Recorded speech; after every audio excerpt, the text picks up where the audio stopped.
During World War, tiniran to ng mga Japanese. Kami na po ang fourth generation po dito sa bahay po. So before, ang sinasabi nila ito yung daan sa satanin. Stereo ito o machuka? Machuka. Machuka. Ito yung aming puon na Ay, inaalagaan. po nila. Pwede bang i-video mo? Yes, Okay lang. Pwede po. So, paano po naging related si Miguel Siojo sa mother ni Alfredo Lin?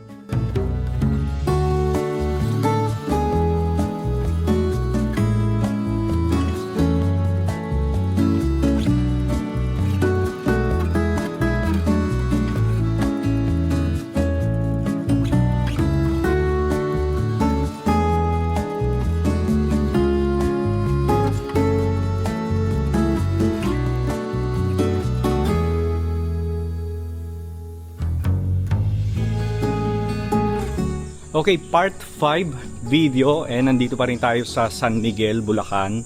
Ngayon naman, diretso tayo sa bahay ni Miguel Siojo. Ayan. Okay, nandito nga tayo sa Rizal Street, mga kaichibero, San Miguel, Bulacan. So ito yung bahay na pupuntahan natin. Miguel Siojo Ancestral House o Don Miguel Siojo Ancestral House. Okay, kasama natin si Ma'am Beverly Siojo Garcia. Hello po, Ma'am Beverly. Hello po.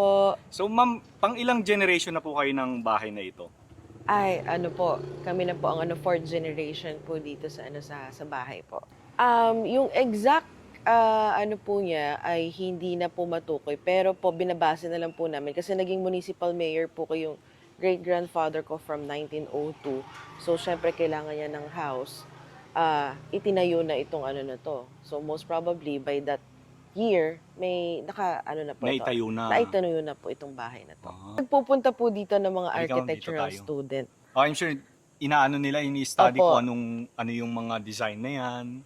Ganda ng structure, no? Hindi na lang po na maintain kasi malaking gastos yung niya. Kaya Totoo. nakapanghinayang po na unti-unti nagde-degrade yung bahay. Pero okay naman, Ma'am. Okay naman yung itsura. Hindi pa rin naman yung nag-deteriorate, yes. So, ito yung pinaka-entrance, Ma'am. Yes No? po. Yan. So, paano po naging related si Miguel Siojo sa mother ni Alfredo Lin? Yung great-grandfather ko na si Don Miguel Siojo, pinsan niya si Bernardo Siojo, which is the grandfather of Mayor Alfredo Lim. I see. So yung kanyang letter S ay Alfredo Siojo Lim. Kaya pala Alfredo S. Lim. Apo. So, sino po siya, Ma'am? Itong nasa photo. Ay, Ang great-grandfather niyo. Great-grandfather ko din po from sa sa grandmother side. Okay po. So, ito yung Si Lolo Hugo.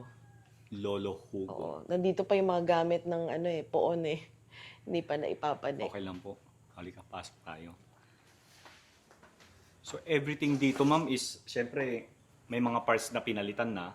Yes po, may so, mga repairs. Yes, may mga repair na. May mga repairs na. Yan. May mga repairs na kasi Ayan. Parang may ilaw tayo. Through the inaanay. years, yes. Inaanay na. Madali pa naman anayin yung mga bahay. Totoo po yan.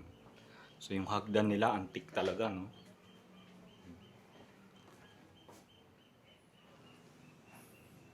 So, yung baba, parang ano nyo lang po siya, no, Ma?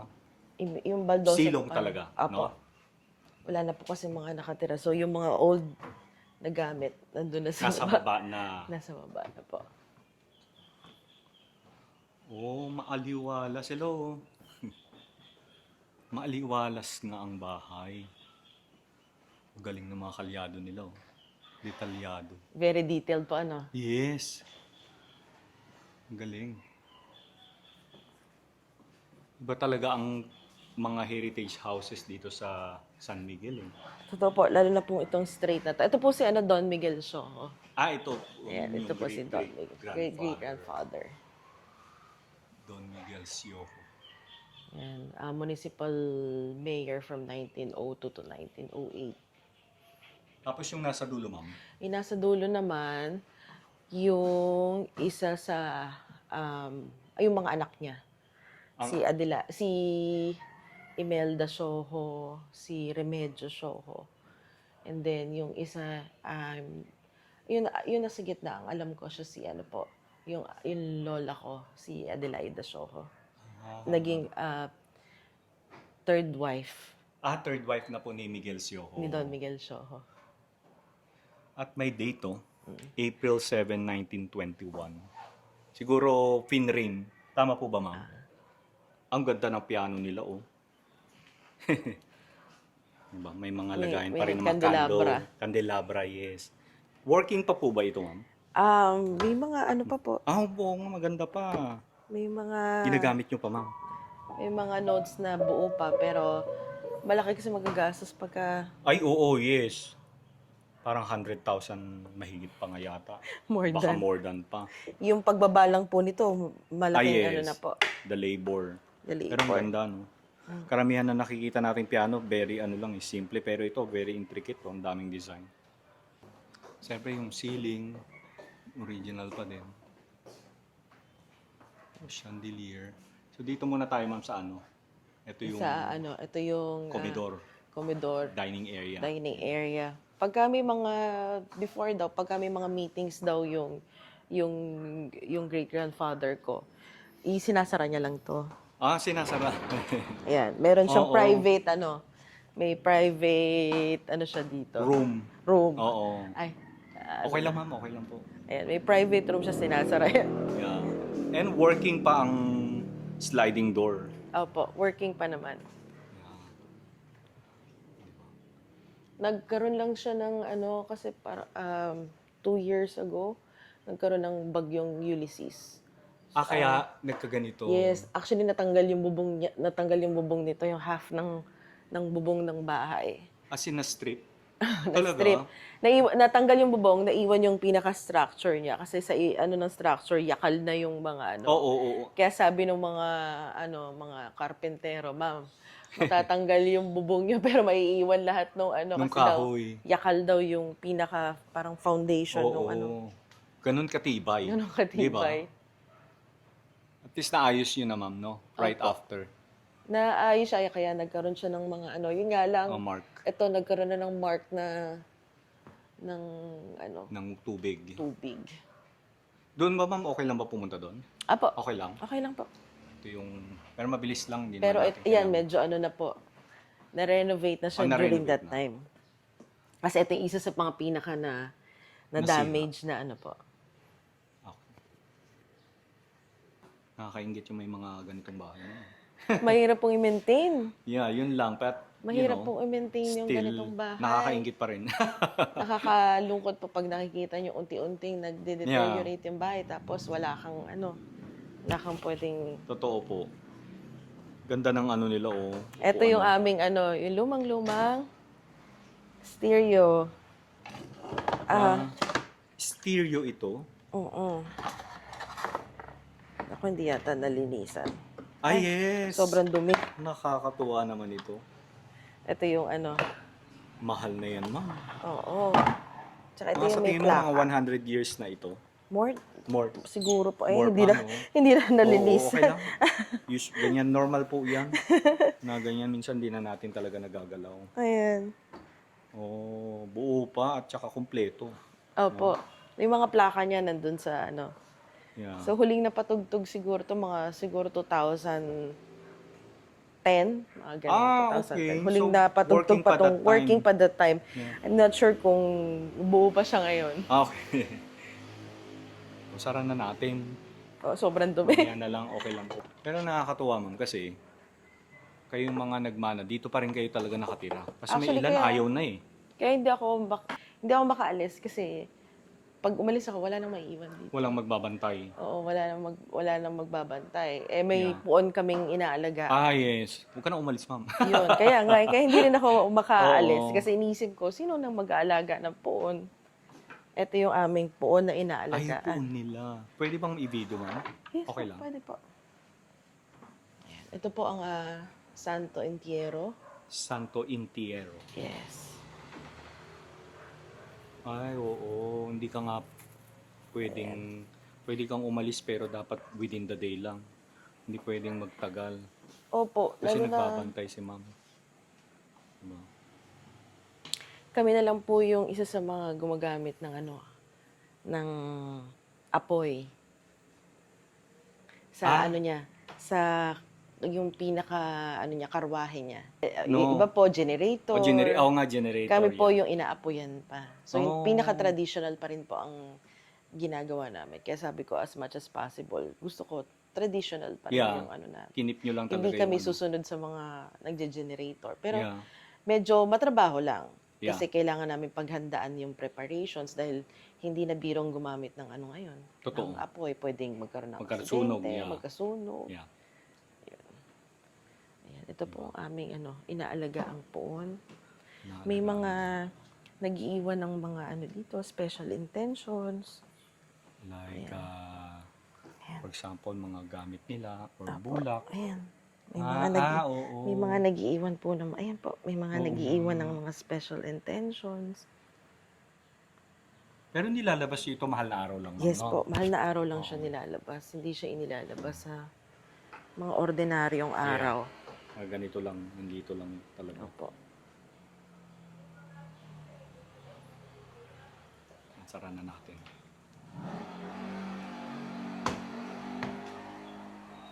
Ay, diba?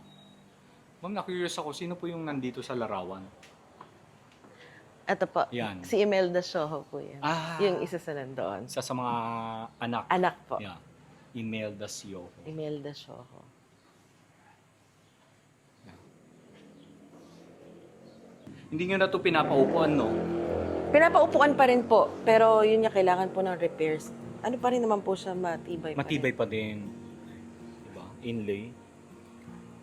Buhay pa rin yun, no? May ano na. Kaya hindi na pwedeng upuan. Kailangan na ng repairs. Oo. Okay lang yan. Yung sahig pa niya, yan pa rin yung same pa rin yung Yung mga sahig nila, yung tingin mo yung mga, instead na yung sa atin ngayon, puro pako na. Ito hindi. Ano kaya ito, ma'am? Tornilyo? Parang tornilyo po siya, tanso. Tanso. Oo nga, no? Usually yung nakikita ko, kahoy din. Ito naman mga tanso. May screw. Oo. May screw nila. Sabi ko, ay, napakatibay naman ng pagkakagawa nila ka. Nara ito siguro, ma'am, no? Nara Hindi ako po. magkakamali.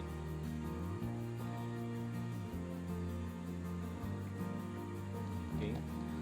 So nakita na natin finally ang ancestral house ni Don Miguel Sio.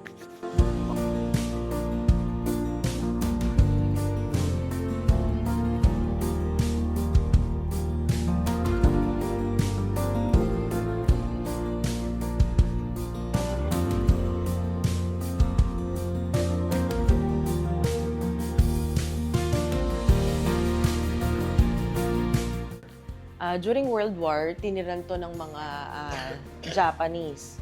So, pinaalis yung aming family dito sa bahay na to and then sila yung tumira. So, after World War, nung bumalik na sila, binayaran na lang yung family namin. So, mostly no ibang mga gamit dito, hindi na secure, hindi na naibalik. Okay.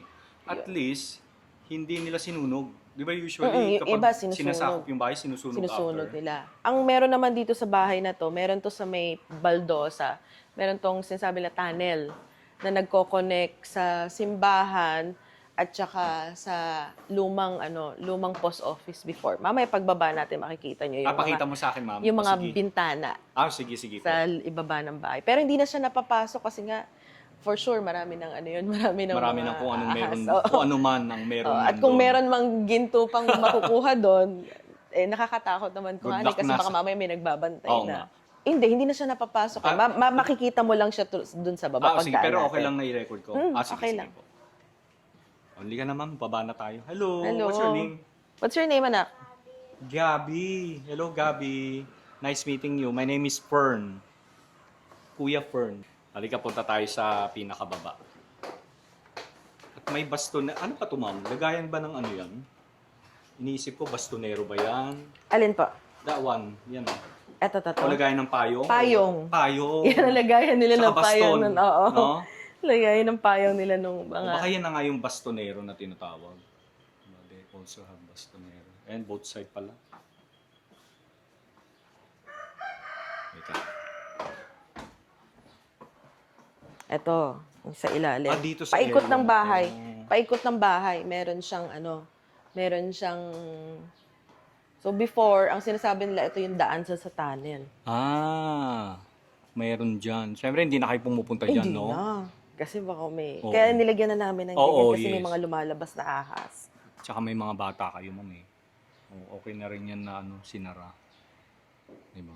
So Yun. paikot ng bahay, may makikita kang mga Before, sabi nila dito daw ang daan yan sa ilalim ng ilalim ng hagdanan. May dyan yung entry. Ma'am, question, ito bang flooring na to, ito pa rin ba yun since Yes. itinayo ang bahay? Ito pa rin yun. Yan yung tisa, di ba? I think. O machuka? Machuka. Machuka. Mahal yung mga ganyan ngayon. Ayun. Machuka. Yung mga machuka ngayon, iba na eh. Malalaki. coated lang. O coated, oo. Pag Totoo. ni-scratch mo, wala na. Wala na. Mura na. Unlike ito, talagang hanggang ilalim eh. Maraming salamat po, Ma'am Beverly. Thank Wala you. pong anuman. So ito yung naman, noong araw, ito daw yung daanan ng mga kasambahay. Kasi yung mga kasambahay noon, bawal silang dumaan o umakyat sa main stairs ng may-ari ng bahay, no? So dito lang sila pwedeng umakyat at bumaba. Ayan.